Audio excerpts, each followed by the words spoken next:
Que faire des mômes? Que faire des mômes? Que faire des mômes? Que faire des mômes? Que faire des mômes? Que faire des mômes? Que faire des mômes?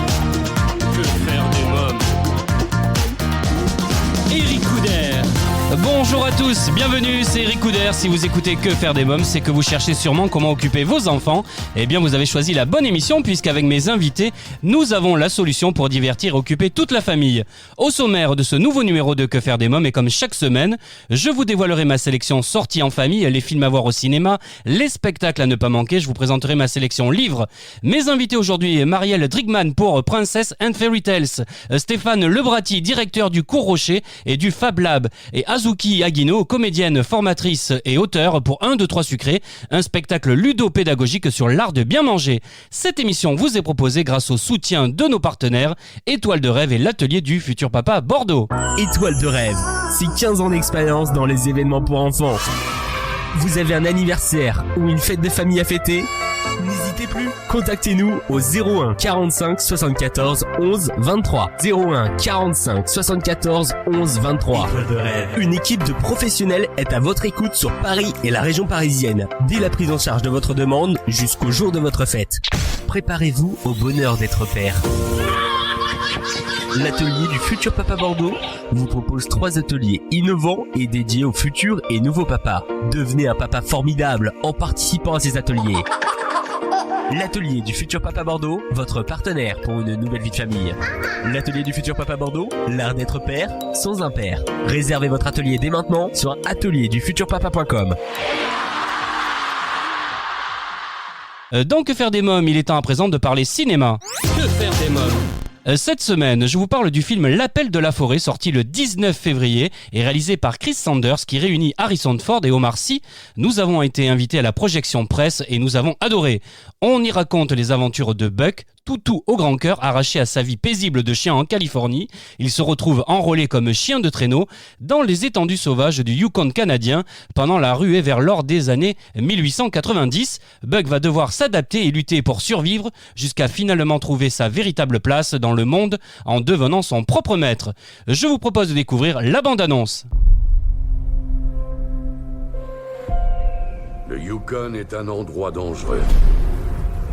On ne sait jamais ce qui peut arriver. Je suis monté ici parce que je ne voulais plus côtoyer personne. Et puis j'ai rencontré Buck. C'était un chien différent des autres. Il avait été gâté. Dehors! Viens, Buck! Et il avait souffert. Monte! Mais on ne pouvait pas le briser. Je ne sais pas d'où tu viens, mais je sais où tu es aujourd'hui. Bienvenue au bout du monde. On va lui laisser une minute. Je crois qu'il n'a encore jamais vu de neige. Ça te dirait de tenter l'aventure? Au-delà des cartes, on pourrait aller, toi et moi, là où personne n'est encore allé. Voir ce qu'il y a là-bas. L'Appel de la forêt, un merveilleux film à découvrir en famille au cinéma. À présent, dans Que faire des mômes, je reçois Marielle Drigman de l'agence Princess and Fairy Tales. Bonjour Marielle Drigman. Bonjour. Alors racontez-nous, comment est née Princess and Fairy Tales? Est-ce que c'est vrai que c'est une idée de l'imagination de Margot, votre fille tout juste âgée de 5 ans? Oui, il y a maintenant 4 ans, Margot souhaitait rencontrer la Belle au bois dormant pour son anniversaire. Et j'ai donc cherché un petit peu partout une Belle au bois dormant qui ressemblait à l'image que s'en faisait Margot. Et je n'ai malheureusement pas trouvé. Et puis j'ai rencontré une jeune fille adorable qui s'appelle Laetitia et qui a accepté d'être la Belle au bois dormant pour Margot. Nous avons créé ensemble le costume et c'est ainsi qu'a été créée Princess and Fairy Tales. Alors vous, Marielle, vous êtes attachée de presse d'une grande multinationale, mais développez cette idée avec la complicité, vous m'avez dit, de Laetitia, pour faire plaisir donc à votre petite fille. Comment vous collaborez ensemble maintenant avec Laetitia? Qui fait quoi? Alors moi, je m'occupe donc de toute la partie commerciale, communication, marketing. Et Laetitia s'occupe de la partie animation. Donc elle est animatrice et princesse surtout. Oui. Et une des princesses de Princesse et Fairy Tail. Elle fait le bonheur des enfants sous les traits de la Reine des Neiges ou de la Belle au Bois dormant. En fait, elle endosse différents rôles en fonction des souhaits des enfants. Donc à travers cette initiative, vous souhaitez faire profiter tous les enfants qui désirent passer un moment privilégié avec leur princesse ou super-héros préféré, hein? C'est ça. En fait, notre objectif, c'est vraiment que les enfants aient une rencontre magique. Donc, aussi bien les super-héros, pour les petits garçons ou certaines petites filles d'ailleurs qui adorent les super-héros, que les princesses. Parce qu'aujourd'hui, ce sont des références pour les enfants. Ils les adorent, ils les connaissent, ils vivent avec au quotidien. Et le fait de les rencontrer en vrai leur procure beaucoup de plaisir et beaucoup d'émotions. Et c'est ça qui nous anime chez Princesse et Fairy Tail. C'est vraiment de leur mettre des étoiles dans les yeux au moment où ils rencontrent leur héroïne préférée ou leur super-héros préféré. On sent vraiment qu'il y a un lien qui se crée entre eux et leur héros et le personnage. C'est vraiment ça qui rend l'anniversaire un peu spécial. Quelles sont les formules que vous proposez alors? On propose des formules anniversaires de 2h30 puisqu'on s'est rendu compte que vraiment c'était 2h30, c'était le temps nécessaire à passer un moment où on peut faire toutes les activités, de la danse, du chant, du maquillage, des loisirs créatifs. On a même une petite surprise pour l'enfant lancer l'anniversaire. Donc tout ça, ça dure 2h30.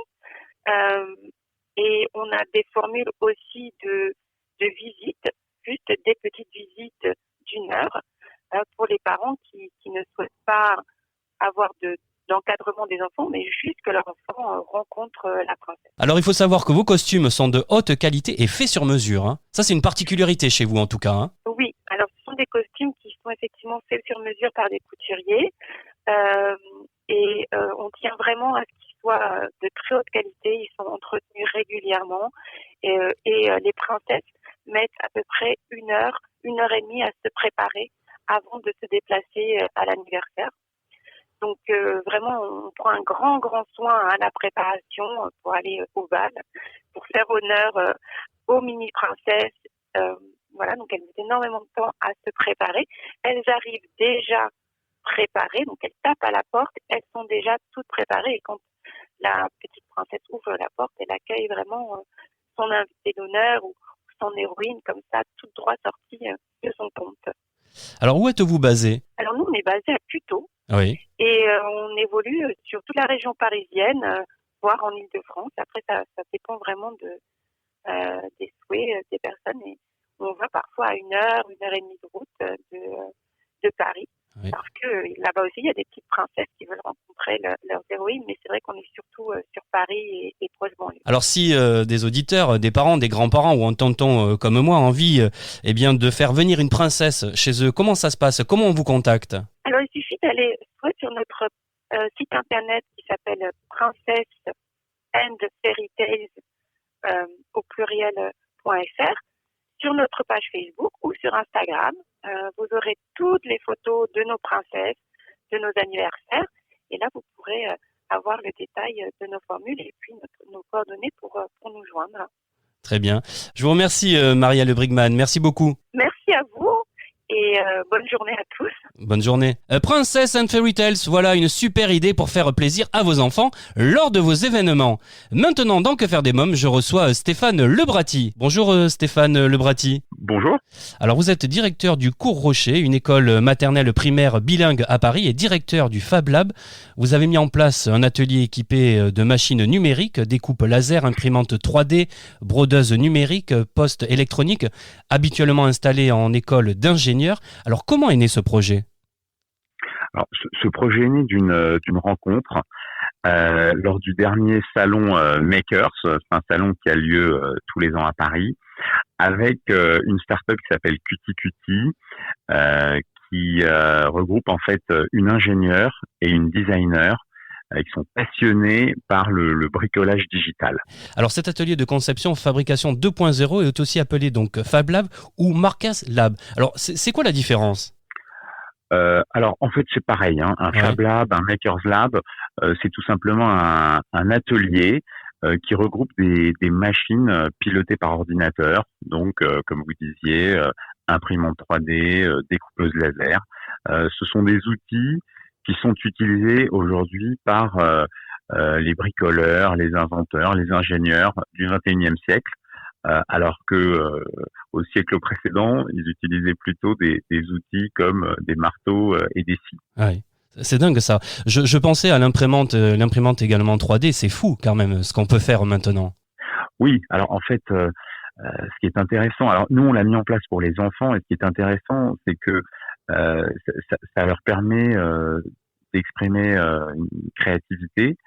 Ils deviennent acteurs du digital plutôt que consommateurs passifs. Et quel est le but de ces ateliers? Alors, le but de ces ateliers est de faire découvrir aux enfants leur côté créatif, leur côté ingénieur, avec des projets. Donc les ateliers sont organisés autour de projets qui font appel, pendant lesquels ils vont être formés sur l'utilisation des outils de conception en 2 dimensions, 3 dimensions, et puis après ils vont réaliser, ils vont fabriquer concrètement des objets. Alors comment se déroule justement un atelier par exemple? Est-ce que vous pouvez me donner un exemple? Bien sûr. Alors là, les enfants sont en train de travailler sur le projet Mississippi. Alors c'est un projet de construction d'un bateau. Ah oui. Le projet commence avec un peu de recherche-développement. Donc les formateurs vont faire tester aux enfants différents matériaux, voir ce qui flotte, ce qui ne flotte pas. Donc ça commence avec un peu de recherche sur la flottabilité. Et puis après, ils vont être amenés avec avec des pièces. On va leur donner des pièces en plastique. Ils vont devoir essayer de fabriquer un bateau qui flotte. Et comprendre alors est-ce qu'il flotte pas. Donc c'est un processus qui itératif avec trial and error comme on dit en anglais, donc avec des erreurs et on progresse. Et puis le projet se termine donc au bout de quelques sessions sur la conception d'un bateau en imprimante 3D. Ouais. Donc ça commence avec un petit peu de recherche-développement et puis ça finit avec une conception d'un bateau en 3D. C'est génial. Mais qui peut participer alors à ces ateliers? Si des auditeurs ont envie bien que leurs enfants participent à ces ateliers, comment doivent-ils procéder? Alors les ateliers sont ouverts au public. Oui. Il suffit d'aller sur notre site, donc petitcoursdurocher.com et de cliquer sur l'onglet Fab Lab. Et là, ils peuvent s'inscrire directement. À partir de quel âge on peut justement participer à ces ateliers? Alors, on a 2 groupes d'âge. On a un groupe de 5-7 ans et un groupe de 8-10 ans. D'accord. Et quelle est la durée d'un atelier?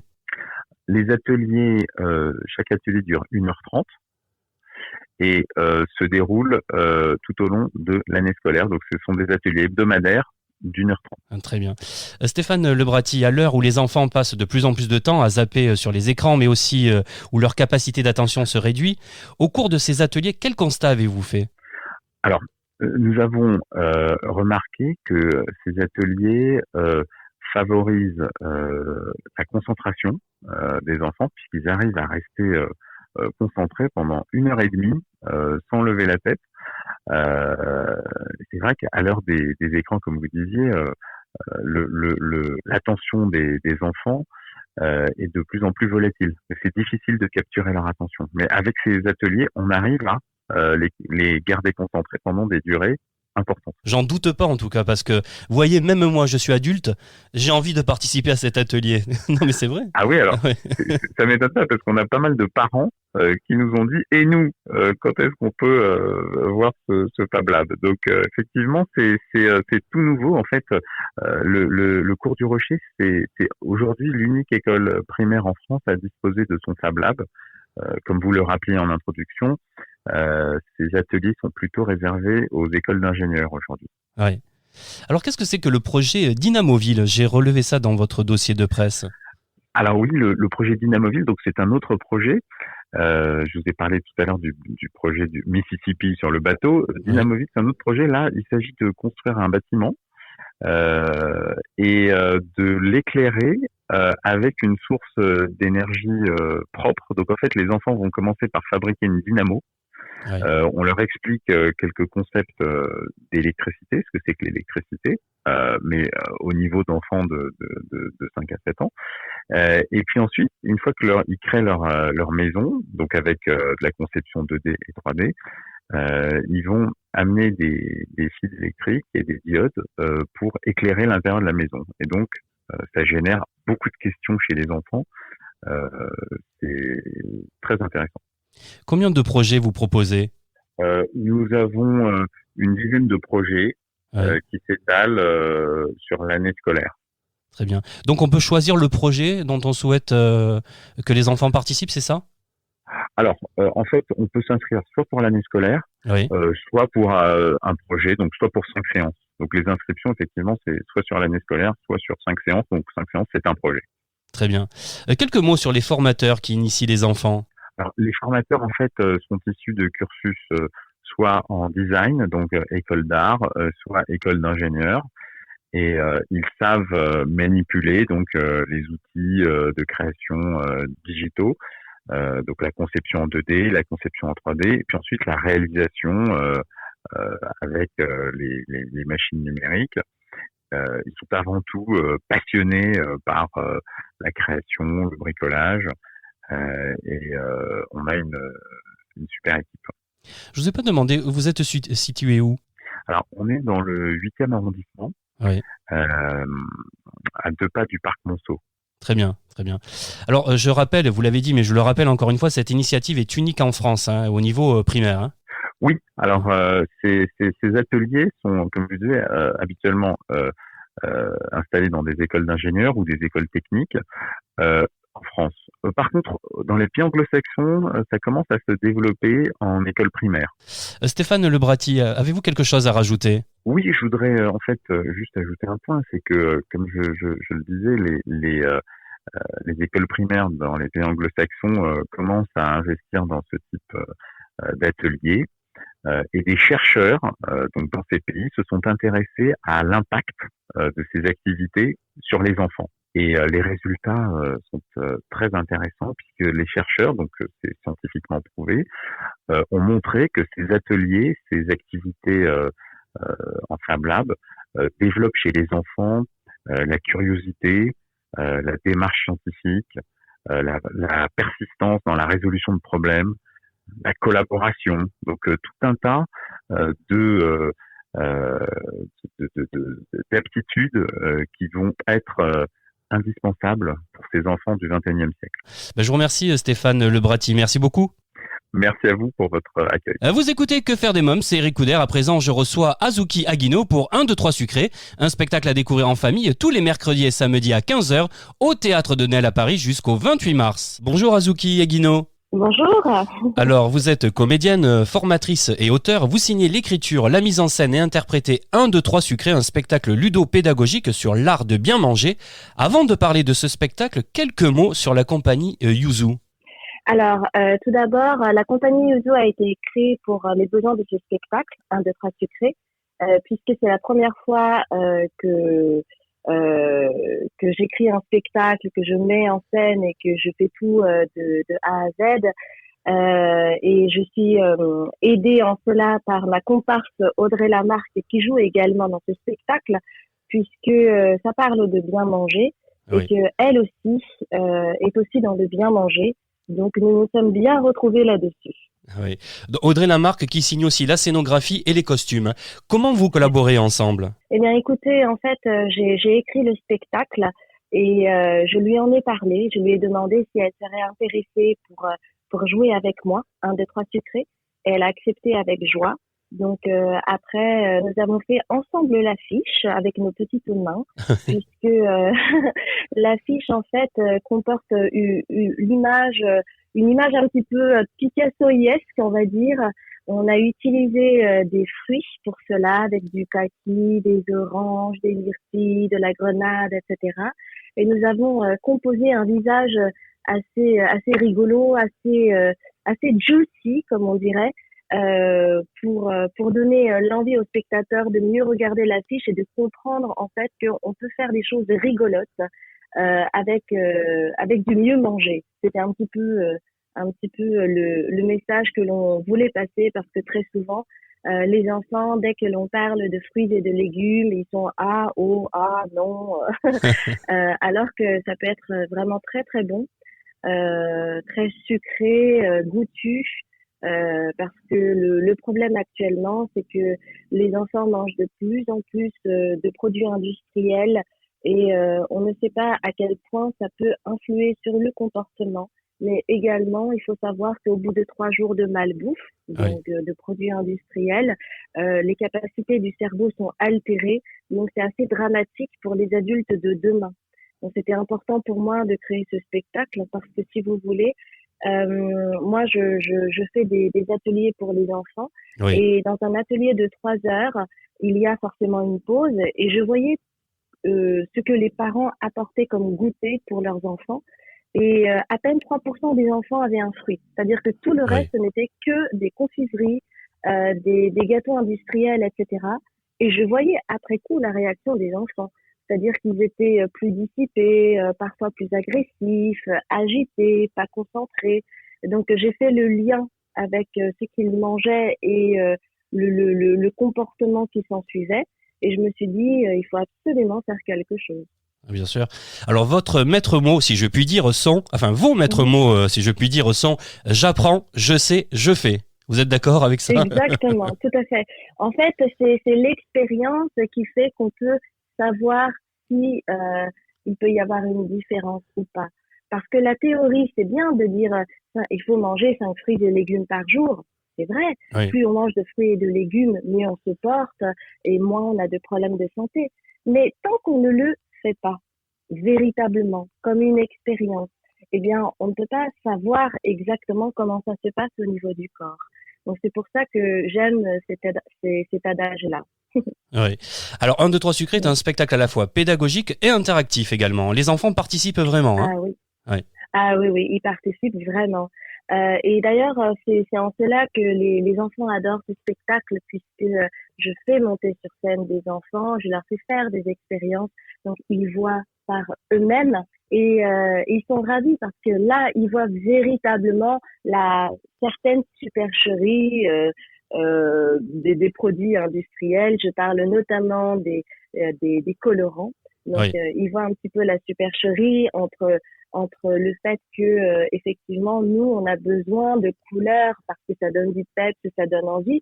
Les industriels ont bien compris tout ça, donc on fait une expérience justement pour montrer en fait que ce n'est pas parce qu'il y a de la couleur qu'il y a plus de goût. Alors vous dites que c'est un spectacle interculturel mais également intergénérationnel. C'est vraiment pour tout le monde, pour toute la famille, hein. Oui, c'est vraiment pour tout le monde, toute la famille. En fait, dans ce spectacle-là, il y a plusieurs personnages. Il y a notamment le personnage principal qui s'appelle Momoko, qui est une jeune fille pré-ado. Et il se trouve que sa maman est toujours très occupée à cause de son travail. Et heureusement pour elle, elle a une grand-mère japonaise qui est au Japon. Et elle s'entretient avec elle sur Skype. Donc sa grand-mère, quelque part, est détentrice de cette sagesse, de l'authenticité culinaire. Et donc elle va lui apprendre ce qu'est la voie du juste milieu. Et en même temps, parallèlement à cela, Momoko va à l'école. Et heureusement pour elle, cette année-là, il y a une nutritionniste qui arrive à l'école. Et donc, elle apprend beaucoup de choses justement sur les additifs, sur les colorants, sur les sucres cachés qu'il peut y avoir dans les produits sucrés, mais aussi salés. Donc, elle va faire le lien avec tout ça et elle va comprendre que effectivement, l'hyperactivité dont elle est sujette et fait référence un petit peu à ce qu'elle a l'habitude de manger, comme des chips. Ah oui. C'est vrai que certaines chips, dès qu'on en mange, on ne peut plus s'en passer, n'est-ce pas? J'avoue. Voilà. L'intrigue, vous me disiez, se déroule entre la France et le Japon, en tout cas. Hein. Oui, Oui, ça c'était un aspect très important parce que moi je suis née en France. Bon, vous pouvez le constater quand je parle, mais Vous parlez très mais bien j'ai le une double français. culture. Ouais. Ah non, c'est vrai, Oui, vraiment. parce que je suis née ici, oui. Ouais. Mais c'est aussi parce que mes parents sont japonais, j'ai quand même une culture japonaise. Et il se trouve que mes deux lignées sont issues de la restauration japonaise traditionnelle. Donc il était important pour moi de créer le lien entre le mieux manger, euh, la tradition japonaise, et puis le fait que je suis comédienne au final. Alors vous êtes comédienne, mais vous êtes également chef, hein, diplômé du. Tout à Alors fait. c'est Plant Lab, hein, c'est ça, du chef Mathieu Kenny, hein. Oui. Ouais. Oui, tout à fait. Donc, pour moi, je m'intéresse depuis toujours à la nourriture, à l'aspect de la nourriture, les nutriments également. Donc, après avoir obtenu ce diplôme du Plant Lab de Mathieu Kenny, eh bien, j'ai associé donc mon savoir culinaire et puis, on va dire, ma patte d'autrice pour créer ce spectacle et vraiment faire un spectacle pédagogique. Mais je ne voulais surtout pas que ce soit chiant. Donc, parce que c'est important pour les enfants que ce soit ludique, qu'ils apprennent et qu'ils expérimentent en même temps. Donc, pour moi, ces trois choses-là étaient très importantes pour moi, que ce soit rigolo, qu'on apprenne des choses et que ce ne soit surtout pas chiant. Donc c'est assez rythmé, il se passe beaucoup de choses, on fait des expériences. Vous me parliez tout à l'heure de vos grands-parents. Vous avez encore vos grands-parents? Malheureusement, non. Ouais. Donc je les fais vivre via ce spectacle en fait. Oui. Et il y a un passage assez émouvant là-dessus, justement, qui traduit un petit peu la voie du juste milieu.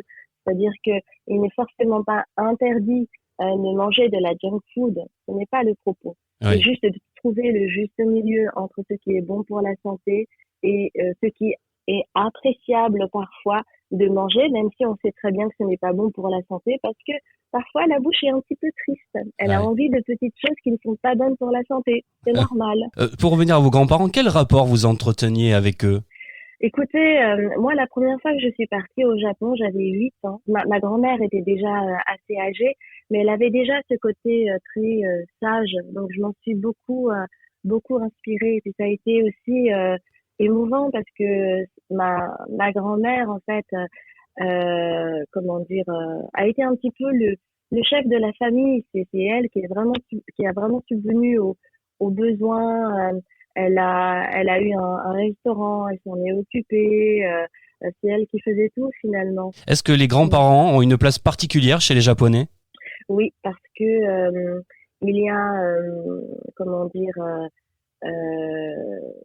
nous respectons énormément nos ancêtres. Et au départ, je ne m'en rendais pas compte, puisque moi je suis née en France. Mais plus je grandissais et plus je me suis rendu compte qu'effectivement, en fait, nous avons l'impression que nous sommes libres, mais en réalité, nous avons en nous tous nos ancêtres avec nous. Donc, il est très important de leur rendre hommage par rapport à tout ce qu'ils ont pu faire pour les générations suivantes.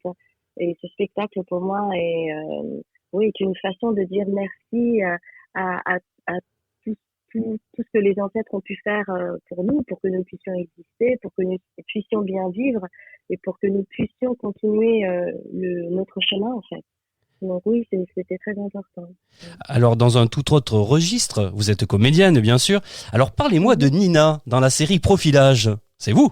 Oui, c'est vrai que ce qu'il y a d'extraordinaire quand on est comédienne, c'est que on peut jouer beaucoup de personnages, de registres différents. Donc moi, je viens du théâtre, mais après, je me suis aussi intéressée à tout ce qui est audiovisuel. Donc j'ai pu jouer, oui, pour la série Nina. Ou pour d'autres téléfilms ou Au cinéma. séries françaises, Ouais. au cinéma aussi, Dans Fonzie, la hein? pub, Ouais. aussi, oui, dans Fonzie aussi.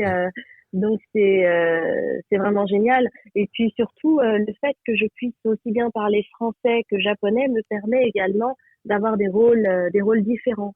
Donc Nina, je jouais le rôle d'une secrétaire et c'était très rigolo à faire. Et vous voyez, hein, c'est toujours dans le mieux-être, hein, quand même. Oui. Parce que ça se passe dans un hôpital. Oui, c'est ça. C'est toujours très intéressant de jouer plein de rôles différents parce que du coup, on peut sortir du quotidien et puis jouer un registre différent, avoir une énergie différente, des costumes différents et ça change du coup la personnalité en fait du caractère. Donc ça c'est assez chouette, la transformation.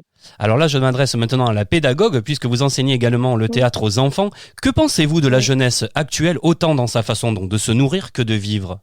Eh bien, ce que je trouve formidable chez les enfants, c'est cette capacité à être émerveillé, à être curieux et à avoir une énergie incroyable lorsqu'ils sont intéressés par quelque chose. Il n'y a plus aucun filtre et ils y vont à fond. Et c'est ces côtés-là que j'aime beaucoup chez les enfants, cette soif d'apprendre, et puis c'est ces côtés malicieux que peuvent aussi avoir les enfants. Ça c'est extraordinaire et je trouve ça rafraîchissant. Et en même temps, moi je me rappelle très très bien de mon enfance et je dois dire, c'est personnel, mais je dois dire que je vois vraiment une différence entre les enfants de maintenant et l'enfant que j'étais à leur âge. Oui. Moi, je me rappelle que dans les années 80, eh bien, on était quand même plus disciplinés, on était plus respectueux on avait plus peur et on était plus respectueux des maîtres et des maîtresses. Et en fait, ce que je constate chez les enfants d'aujourd'hui, c'est que les enfants répondent, ils sont très déconcentrés. Moi, j'ai eu affaire à des enfants, il fallait les appeler 3, 4, 5 fois, parfois 6 fois avant que l'enfant ne se rende compte que je lui adressais la parole. Oui. En particulier, par exemple, il y a des enfants qui peuvent être très agressifs. Donc ça, à mon époque, ça l'était beaucoup moins. Donc moi, je me suis vraiment posé la question quand j'ai commencé à travailler avec les enfants. Je me suis vraiment posé la question, est-ce que ce serait dû à une certaine forme d'alimentation qui permettrait ce changement-là, cette modification-là dans le comportement. Et c'est pour ça que j'ai commencé à me documenter et j'ai compris que effectivement certains additifs combinés ensemble créaient un cocktail explosif qui du coup accentuait ou créait, amplifiait l'hyperactivité chez les enfants. Donc l'hyperactivité en fait c'est 3 choses. Ça peut être soit une agitation continue, soit une grosse crise de colère, ça peut mettre en colère, ou alors ça peut totalement mettre les gens dans la lune. Oui. Donc je voyais ces trois cas dans mes ateliers, donc je me suis posé la question quand même, le lien de cause à effet entre ce que l'on donne à manger aux enfants, leur dégoûter plus particulièrement, et puis le comportement qu'ils peuvent avoir après. Oui, très bien. En tout cas, votre actualité, c'est 1, 2, 3 sucré, un spectacle familial, ludo-pédagogique à découvrir à partir de 5 ans au Théâtre de Nesle à Paris jusqu'au 28 mars. Je vous remercie, Azuki Aguino. Merci beaucoup. Merci beaucoup. À bientôt. À bientôt. 1, 2, 3 sucré, le spectacle ludo-pédagogique sur l'art de bien manger pour les enfants à partir de 5 ans, tous les mercredis et samedis à 15h au Théâtre de Nesle à Paris jusqu'au 28 mars. À présent, voici ma sélection livre. Que faire des mômes ? Je me demande, un magnifique ouvrage de Corinne Lemonze, merveilleusement illustré par David Crène, paru le 26 février dernier aux éditions Glénat Jeunesse. Une jolie petite histoire tendre à hauteur d'enfant. Depuis sa chambre, le regard de l'enfant se promène. Que voit le chien depuis sa niche? Que voit l'oiseau depuis son nid? Peut-on me voir depuis les étoiles? Je me demande, un très beau livre pour les enfants à partir de 4 ans. Et bien voilà, Que faire des mômes pour aujourd'hui, c'est terminé. Avant de nous quitter, je voulais vous annoncer que vous pouvez me retrouver sur scène tous les dimanches à 11h au théâtre Darius Milhaud à Paris, dans mon seul en scène pour les enfants à partir de 4 ans, Histoire de loup, mais aussi vous procurer le livre Histoire de loup, publié aux éditions LC. Pour écouter ou réécouter cette émission en podcast, rendez-vous sur notre site internet quefairedesmoms.fr. Pour rester en contact et suivre l'actualité de l'émission, je vous invite à nous suivre sur les réseaux sociaux Facebook, Twitter et Instagram. Merci pour votre fidélité, je vous embrasse fort ainsi que ma petite nièce Erika. Bye bye.